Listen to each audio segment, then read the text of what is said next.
Hello, angels. Welcome back, Music Corner. As always, I am Lavender, and as we tend to do every 2 months when I remember to, it is time to recap. 2 months ago, I talked about my 20 favorite records of the year so far, and as you'd expect, throughout releases in just July and August alone, that list is now completely obsolete. There was a ton of great stuff released in the past 60 days. We are going to get to it, but I want to start out with some of the records that disappointed me a bit, the stuff that kind of let me down. First of the bunch is this new James Blake and Lil Yachty collaborative album, Bad Cameo. Now, it's no secret that I am one of the biggest fans of James Blake and have been dishing out praise to his music for a decade now, but this may be the first thing that he's ever had his hands in that I just kind of don't really care for, and I'm not even entirely sure it's Lil Yachty's fault. Sure, most of the good contributions to this record do come from James Blake, and Lil Yachty feels well out of his depth on a number of songs here where he's not dialing it in and focusing on rapping, but I don't know. Also, this is just some of the least inspired James Blake material I've heard in a long time. It's very nocturnal and moody in a way that takes some of his expressiveness out as a vocalist and even as a producer, and the results are just kind of a very middling album. The first time I've ever heard a James Blake project that I wasn't immediately thrilled to listen to all over again. Also was let down by this new Megan Thee Stallion album, Megan. It is just the same old story with Megan every time. You can always count on her for a good single or two. In this case, Hiss, still one of my favorite rap songs of the year so far, but man, we are just still waiting on her to release an album that matches her full potential.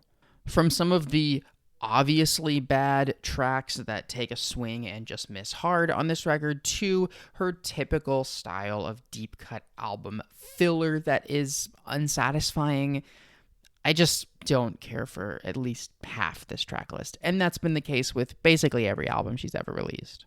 Similar disappointment from the final Childish Gambino album, Bando, Stone, and the New World. Yeah, this thing was led off by a kick-ass single in Lithonia that I liked a lot, but even when I was reviewing it at the time, I was a little hesitant about what it meant for the forthcoming record, and yeah, it's a mess. It's all over the place. It has some funny moments, a few decent features, but for the most part, it is just, like I said, completely all over the place, both in terms of style and execution, in terms of what Glover attempts, but also just quality and consistency. It definitely needed to be scaled back a little bit.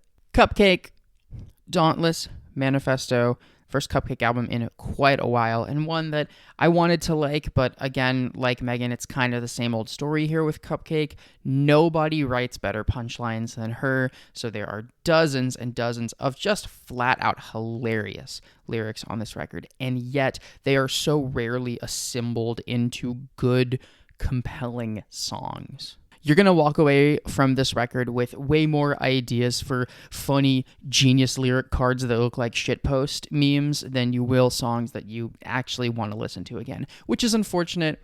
I appreciate the lane that Cupcake exists in, and she's a dynamic live performer, but these songs just don't hit me. And holy shit, this new Khalid album, Sincere.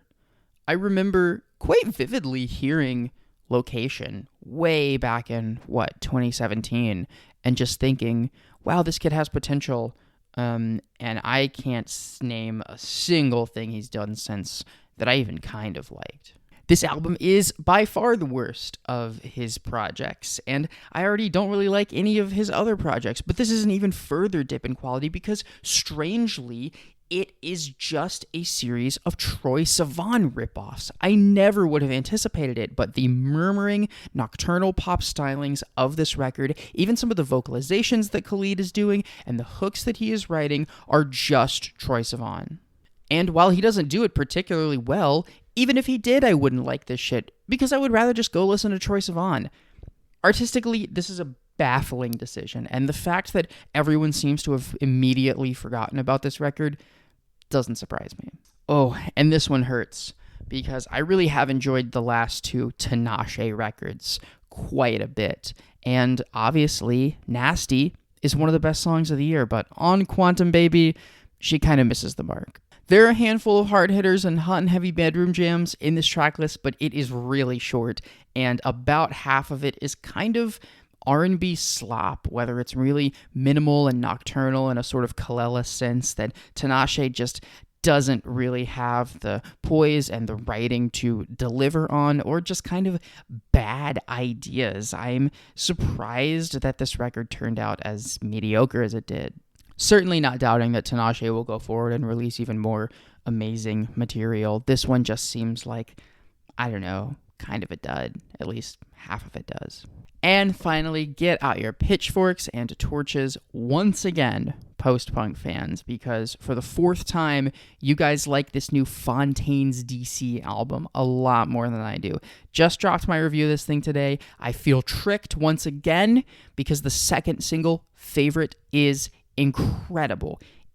So much so that I was thinking this will finally be the one. This will finally be the Fontaine's DC album where it clicks and I understand what makes this band good and why so many people like them. Wrong. This might be the most boring album yet, which is interesting because it's an interesting point in their career. They are changing pace sonically and maturing as songwriters and tackling a brighter and more vibrant sound, and yet I just think so many of these songs are one-trick ponies. They have a decent idea at their core, and they do it over and over and over again until it is beaten to death. I am beginning to feel as though I may never understand this band. Let's leave behind the disappointments and start talking about some of the biggest albums of the past 2 months, some of the most talked about records. Starting with the third studio album from Clairo, Charm. And in my opinion, while parts of this record suffer in similar ways that her music has in the past, it also contains some of her best material. I think I'm pretty comfortable in saying that this is my favorite of Clairo's records yet. Trading out Jack Antonoff for Leon Michaels on the production side is a decision that honestly elevates things all on its own. The sound palettes on this record are very good, very dynamic, and Clairo is better when there is more going on around her. So it is nice to hear some of the more vibrant and detailed sound palettes. She mostly steps up to the bat, and I mostly think this is a halfway decent album. In the electronic music scene, we got the new Porter Robinson record, Smile, which again, I think is kind of a mixed bag. There were a few singles from this thing that I reacted extremely negative to, but I also think it is a big improvement from both of his prior studio albums. He finally feels like a person with thoughts and feelings, and boy, is he not shy about sharing them, because this album is vulnerable as shit, and I think it makes some of the more uninspired and blissed out electronic sound palettes that he is singing over feel at least a little bit more homely with the added personality. Moses Sumney returns after a long 4-year absence with his softcore EP. Very short, not a perfect project, maybe a little rough around the edges at points, but for the most part, it shows off exactly why Moses Sumney is one of the most talented human beings on earth. He continues to be an interesting songwriter and an extremely compelling vocalist. Don't let this slip by you if you're an R&B fan. Next up, Los Campesinos return after quite an absence with their first album in a while, and in my opinion, their best album in a while. This thing was kicked off with the really, really strong single Feast of Tongues, and it had a couple of other singles that I like too, and what results? You know, it's a Los Campesinos album. It is occasionally a little immature. There are some eyeball roll inducing lyrics on the record for sure, but it is fun. It is incredibly youth affirming and vibrant. Punk rock, vibrant being the word of the day today, apparently. I don't know. This record just reminded me of why I like Los Campesinos in the first place, which at this point in their career, I don't know. I'm happy that that's where they are. And probably the biggest and most talked about record of the last 2 months, period. Sabrina Carpenter with Short and Sweet, punctuating a massive rise to fame on the back of hits like Nonsense, Feather, Espresso. Here we are with the biggest Sabrina Carpenter album yet in terms of reach and appeal, and I kind of think she stepped up to the bat. Some of her best songs to date, like the utter masterpiece Juno, pop up on this thing. Singles like Espresso have warmed up on me quite a bit. Her swagger, her confidence, her songwriting is relentlessly clever, though there are certainly some flat-out bad ideas on this record, and I'm still not crazy about Please, Please, Please. This is a strong, solid pop album that isn't just providing good songs, but also helping Sabrina Carpenter carve out a lane for herself as a budding pop star. It's a triumph. It's a success. It's not a masterpiece, but hey, I'm happy she came through with something that's pretty good. And speaking of pretty good, there were some goddamn masterpieces that came out in the past 2 months, and we gotta talk about them.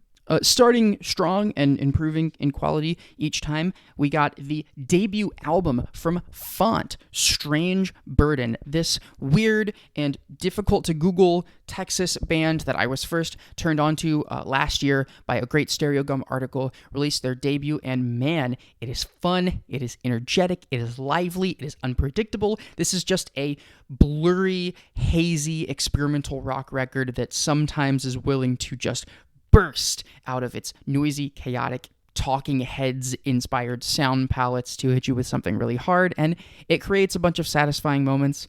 This is a strong start. It's only about a half an hour of material, and it's been released in half of the songs as singles, but yeah, if you're looking for new, kooky, fun, frenetic, kind of crazy, alt-rocky, post-punk to jump into, don't let this slip by you.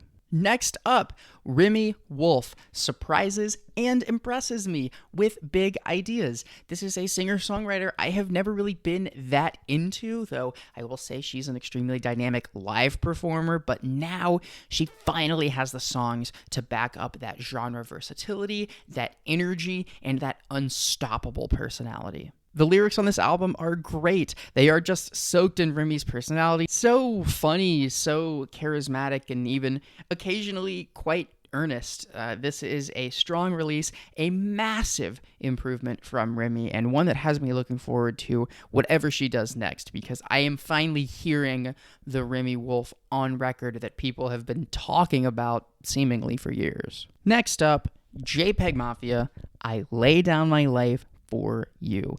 I like this record. I have been in a bit of a quarrel with some hip-hop fans for a while. I wasn't crazy about the whole EP 1 and 2 and LP era of Peggy's career, but yeah, I think he is kind of stripping it back to basics on this record, delivering some intensity, delivering some vulnerability, and doing so with these really linear, really all over the place compositions that are just bouncing from one thing to another really frenetically.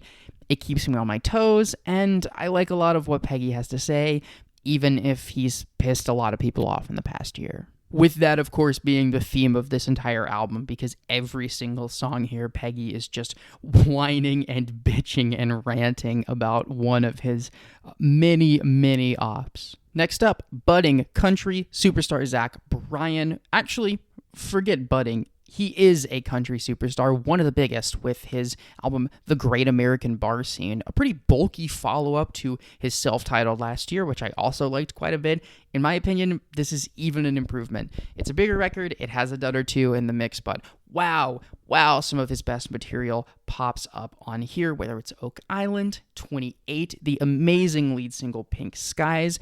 Zach Bryan just works and writes and plays shows.